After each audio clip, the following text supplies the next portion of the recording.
Well, UFC 193 was just kind of moving along, somewhat forgettable event on this Sunday morning/afternoon in Melbourne, Australia, and then the main event happened. And then Holly Holm happened. And then that head kick knockout happened. And all of a sudden, we're in a whole new era in the sport of mixed martial arts. Holly Holm, yes, Holly Holm, one of the biggest underdogs in UFC history, is the new UFC Women's Bantamweight Champion. She shocked the world. She knocked out Ronda Rousey in the second round. Hello again, everyone. This is the MMAfighting.com post-fight wrap-up show. These are the new darlings of the MMA media scene, the guys from Submission Radio. That is Kacper, that is Dennis. Guys, thank you very much for the time. Once again, let me get your thoughts, Kacper, right off the top. When you saw Holly Holm knock out Ronda Rousey here in Melbourne, what were you thinking? First of all, it's always a pleasure when somebody calls me darling, so I appreciate that, Ariel. In all seriousness, to me, it's like, is this real? Is this really happening? I can't believe that Holly Holm actually beat Ronda Rousey. Not only beat her, but just the way she did it. We spoke about this yesterday. My prediction, I was completely wrong. I thought Ronda Rousey was going to close the distance. As soon as that happens, throw her on the ground like she did her past opponents. It didn't happen. The judo was completely ineffective. And I said to you the same thing, that Holly Holm, she's not known for that crazy knockout power. People are saying, oh, if she touches Ronda, she's going to go down. I didn't think it was possible. She did put her down, and the comments that I see on the internets and the interwebs, people asking, was Ronda out cold? And people say, colder than a dead body. Wow. Very well put. Your thoughts? Well, I mean, we spoke on the pre-fight show, and we spoke about how Holly Holm could do it, but really, did anyone really believe it? Because when I saw it happen, I got Kacper to pinch me, there was a random person behind me, they pinched me too, and then I went up to a person, they said, don't touch me, don't talk to me, so I walked away. But the fact is, there were people in the crowd crying. It was a surreal moment. I haven't experienced anything like this before, Ariel, when it comes to combat sports. Dana White said it's one of the biggest upsets ever. Coach Wink said to us, it was the biggest upset ever. To me, it was, I just couldn't believe what I was seeing. It was like something was happening in front of me, but it wasn't processing in my brain. I expected Ronda Rousey to get up, take her belt, walk into the back, come back in and beat Holly Holm. That's what was going on in my mind. It was just absolutely amazing. And the whole crowd, crying people jumping up and down. I mean, it was just, for people that weren't there, it was like a huge crazy thing was happening, and the crowd was just either they're super sad, super happy, but there was no one just sitting there eating popcorn, just relaxing. You know, it's such an interesting show, guys, because yes, it goes down as the biggest crowd ever in UFC history, right? But as you know, you were sitting there. I was actually in the back watching all of this on a monitor, so I couldn't really take in the crowd, but it was very clear to me that this was a dead crowd. This was a crowd that was uninspired until that moment. You were sitting there. What was it like? He gave us his perspective. Was it a shocked crowd? Was it a happy crowd because they've sort of taken to Holly throughout this week? What was it like? Well, before that happened, you're right, it was a very sleepy environment. I mean, during the Joanna versus Valerie fight, there was a Mexican wave going. And What's a Mexican wave? So basically, part of the crowd, you've got whatever, the circular arena, part of the crowd starts throwing their hands up in the air and stomping their feet, and then it kind of goes around the whole arena in a circle, kind of like a wave format. And you see that at footy shows like the AFL, and I've always thought, watching here at this stadium, man, that would be so cool at a UFC event. And then it happened, and I was like, this is not what I expected. There's a fight going on. This is really disrespectful. So you could tell the crowd was pretty bored. When Ronda came out, everybody was on their feet. This was clearly the moment that had arrived, why a lot of people bought their tickets. Holly Holm, again, people were excited. She got a great pop from the Australian crowd. But when that head kick knockout landed and Ronda was on the ground, completely out of it, unbeknownst to anything that was happening around her, it was shock, it was pandemonium, it was like New Year's Eve, basically. Wow. The arena came alive. And let's just point out something else. I mean, it was at the afternoon. There were a lot of people who were sleepy, half asleep, but Jared Rosholt versus Stefan Struve. I mean, I believe you called it. I mean, let's just talk about this just for 1 second. The crowd here was full of casual fans who don't understand MMA. And I was listening to the crowds in all the different areas. I had a bit of a walk around. People were going, what is going on right now? Why isn't he hitting him? Why is he just lying there? Why, you know, there were some people that were talking about, why did I get this ticket? I mean, there was some negative reaction to that fight. And that's why it's so important to have the right fight to kick it off. Stefan Struve versus Jared Rosholt was a gamble. It did not pay off, and it really hurt this card. There's just no doubt about it, and we can't deny it. Back to Ronda Rousey. Was she exposed tonight? She was exposed. I mean, here's the fact. Everybody starts to jump on the train. Everybody jumps on the bandwagon and everybody believes something. When it gets broken, you just really see what was really going on. She was fighting girls that weren't at the level of Holly Holm. The division just didn't have the skill, didn't have the same skill as Ronda Rousey. Holly Holm, me and Casper were talking about it before. She's big, she's long, she's athletic, she's strong. We were watching the footage of Betch getting knocked out. She was small. She was nowhere near the skill level of Holly Holm. This was her first real test, and it opened up everybody's eyes to what she can and can't do. And right now, Ronda loses. It's shocking. It's every word that you can, describe an amazing moment in sport history. Is this devastating also for the UFC, or do you think that the rematch will just be that much better?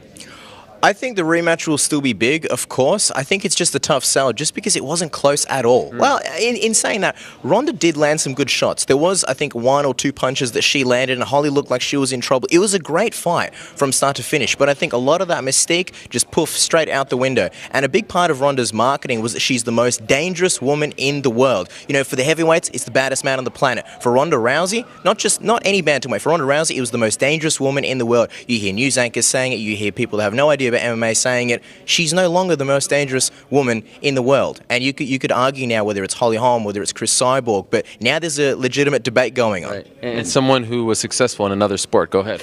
I just wanted to also say that, now you wonder what's going to happen in this rematch, because you're looking at the dynamic of Edmund and Ronda. The gym, will it still be around? Edmund gave us some terrible advice in between the rounds. Didn't make any sense.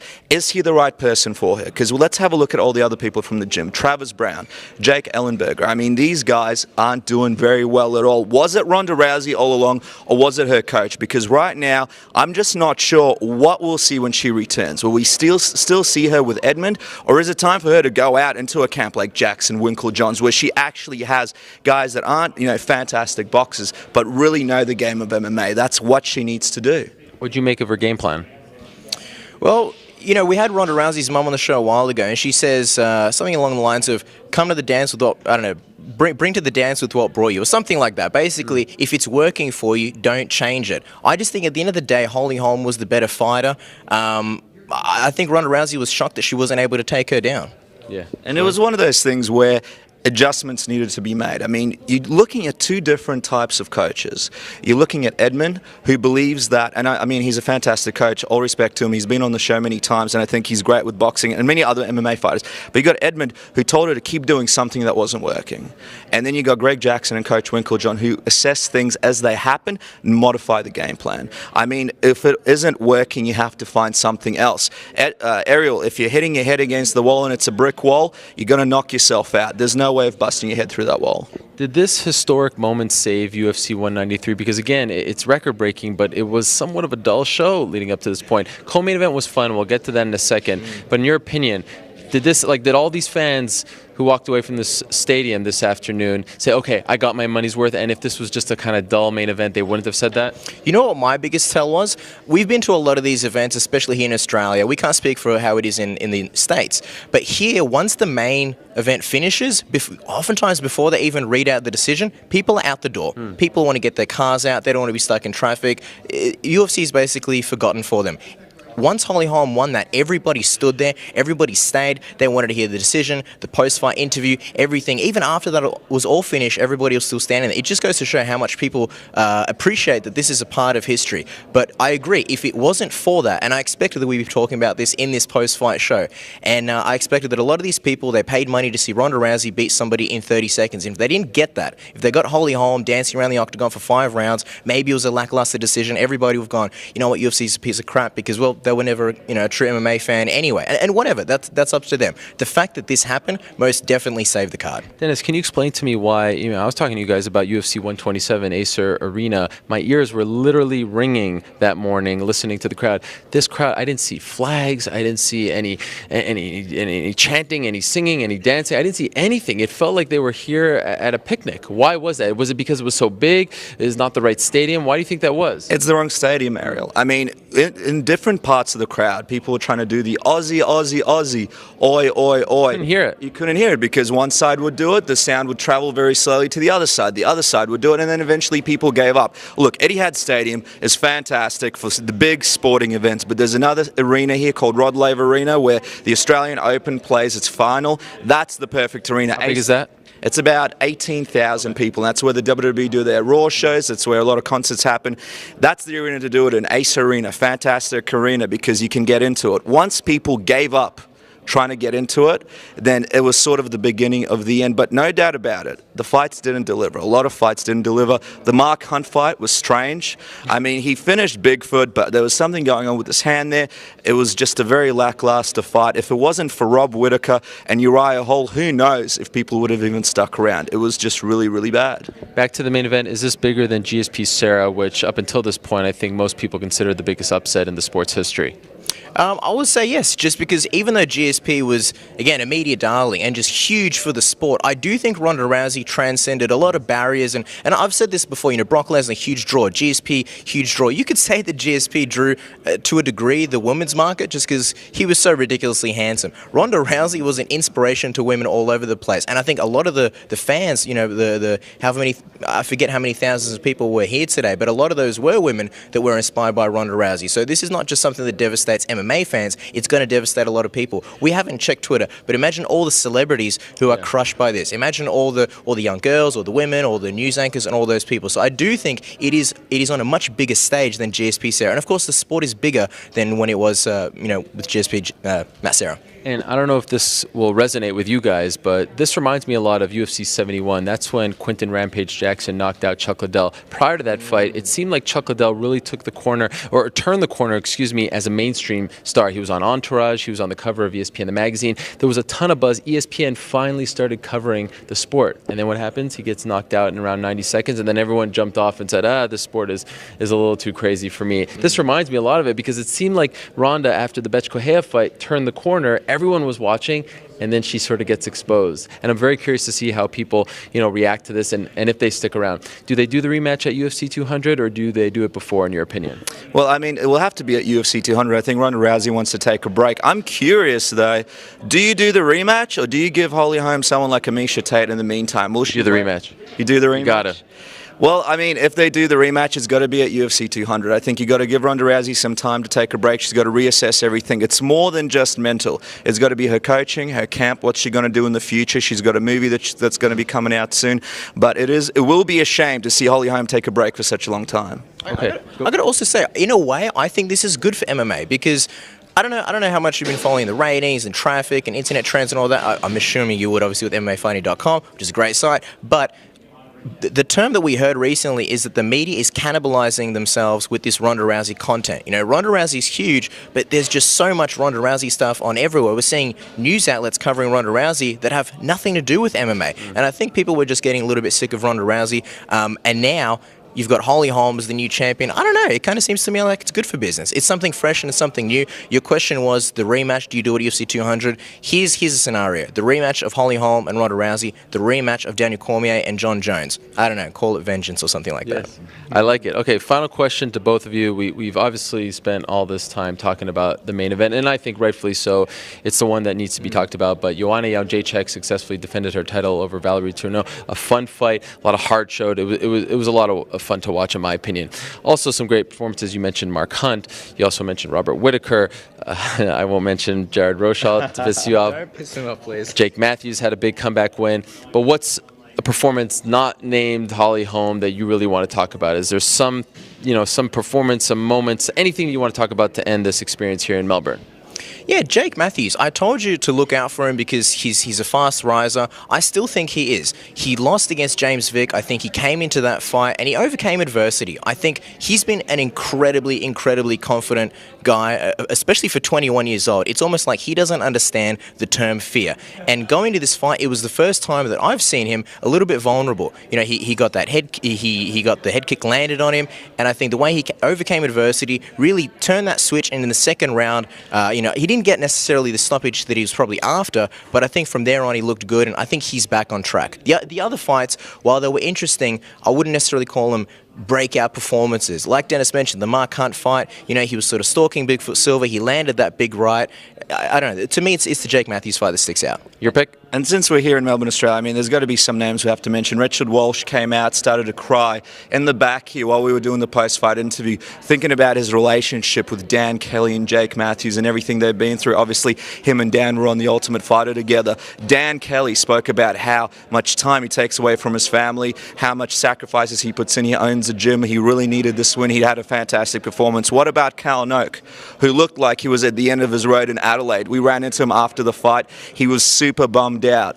He had injury after injury. Now it looks like he's back. And obviously Jake Matthews, like Kacper mentioned, and also Ben Nguyen, I probably messed up his surname. This guy has kicked off a couple of UFC cards, one in Adelaide, one here. Obviously a huge viral sensation, but this guy is a big prospect in the division. I mean, we spoke to him. He was actually getting married. He had his wedding, and he was preparing for this fight. I don't know about you, Ariel. Obviously, I know you're married. You have a wonderful family. But I don't know if you could prepare for a fight doing that. And I know my girlfriend wouldn't let me focus anything but that. So, I mean, you got to give the guy some brownie points. I mean, guys all over the world are going to start writing to him to find out, how do you do this? How do you get married and also do something else like fight in the UFC, fight in front of one of the biggest crowds ever? And what about Holly Holm's timing? This is someone who, when she was working her way up the regional scene, if you will, in MMA, and she was taking a long time to sign that UFC deal. In particular, her longtime agent, Lenny Fresquez, was saying, I'm just not going to jump in there and take any kind of a deal. So she comes to the UFC, she wins 2 straight, she waits for the biggest show in UFC history, and she pulls off maybe the biggest upset in UFC history. What a story. They'll always remember November 15, 2015, when they finally write the official record book, the history book of mixed martial arts. So very honored that we got to be here and witness it in person, cover it for all of you, and great that we got to talk to these guys in person. Tremendous job, guys. Again, Submission Radio on YouTube. If you're not checking them out each and every week, you're missing out. Great work all week long here in Melbourne and prior to that and beyond as well. Big fan. Thank you so much. Great insight. And I just want to say to New York Rick, obviously he's over there. I'm hoping he did well with his betting because this one was all over the place. I'm not sure who he had, but if he had the right bets, Rick, I hope he made the right amount of money. We'll have to listen to the MMA Hour. Guys, make sure you check it out. It's a fantastic program. That's right. Lenny Fresquez, her agent, telling me he won over, he wouldn't say how much, 6 figures he won betting on his girl, Holly Holm. Good plug there. MMA Hour is actually off this week because of our travels. We also have a secret mission that you'll learn about a little later on. So no MMA Hour. That means you can catch up on Submission Radio. We are done from here in Melbourne. Thank you so much once again for watching our coverage. We appreciate it greatly. Again, Holly Holm. Holly Holm is the new UFC Women's Bantamweight Champion. Wow. Thank you. That is Kacper. That is Dennis. Guys, thank you very much for the time. Once again, let me get your thoughts, Kacper, right off the top. When you saw Holly Holm knock out Ronda Rousey here in Melbourne, what were you thinking? First of all, it's always a pleasure when somebody calls me darling, so I appreciate that, Ariel. In all seriousness, to me, it's like, is this real? Is this really happening? I can't believe that Holly Holm actually beat Ronda Rousey. Not only beat her, but just the way she did it. We spoke about this yesterday. My prediction, I was completely wrong. I thought Ronda Rousey was going to close the distance. As soon as that happens, throw her on the ground like she did her past opponents. It didn't happen. The judo was completely ineffective. And I said to you the same thing, that Holly Holm, she's not known for that crazy knockout power. People are saying, oh, if she touches Ronda, she's going to go down. I didn't think it was possible. She did put her down, and the comments that I see on the internets and the interwebs, people asking, was Ronda out cold? And people say, colder than a dead body. Wow. Very well put. Your thoughts? Well, I mean, we spoke on the pre-fight show, and we spoke about how Holly Holm could do it, but really, did anyone really believe it? Because when I saw it happen, I got Kacper to pinch me, there was a random person behind me, they pinched me too, and then I went up to a person, they said, don't touch me, don't talk to me, so I walked away. But the fact is, there were people in the crowd crying. It was a surreal moment. I haven't experienced anything like this before, Ariel, when it comes to combat sports. Dana White said it's one of the biggest upsets ever. Coach Wink said to us, well, UFC 193 was just kind of moving along, somewhat forgettable event on this Sunday morning / afternoon in Melbourne, Australia, and then the main event happened. And then Holly Holm happened. And then that head kick knockout happened. And all of a sudden, we're in a whole new era in the sport of mixed martial arts. Holly Holm, yes, Holly Holm, one of the biggest underdogs in UFC history, is the new UFC Women's Bantamweight Champion. She shocked the world. She knocked out Ronda Rousey in the second round. Hello again, everyone. This is the MMAfighting.com post-fight wrap-up show. These are the new darlings of the MMA media scene, the guys from Submission Radio, right? But as you know, you were sitting there. I was actually in the back watching all of this on a monitor, so I couldn't really take in the crowd, but it was very clear to me that this was a dead crowd. This was a crowd that was uninspired until that moment. You were sitting there. What was it like? He gave us his perspective. Was it a shocked crowd? Was it a happy crowd because they've sort of taken to Holly throughout this week? What was it like? Well, before that happened, you're right, it was a very sleepy environment. I mean, during the Joanna versus Valerie fight, there was a Mexican wave going. And What's a Mexican wave? So basically, part of the crowd, you've got whatever, the circular arena, part of the crowd starts throwing their hands up in the air and stomping their feet, and then it kind of goes around the whole arena in a circle, kind of like a wave. Was the biggest upset ever. To me, it was, I just couldn't believe what I was seeing. It was like something was happening in front of me, but it wasn't processing in my brain. I expected Ronda Rousey to get up, take her belt, walk into the back, come back in and beat Holly Holm. That's what was going on in my mind. It was just absolutely amazing. And the whole crowd, crying people jumping up and down. I mean, it was just, for people that weren't there, it was like a huge, crazy thing was happening, and the crowd was just either they're super sad, super happy, but there was no one just sitting there eating popcorn, just relaxing. You know, it's such an interesting show, guys, because yes, it goes down as the biggest crowd ever in UFC history.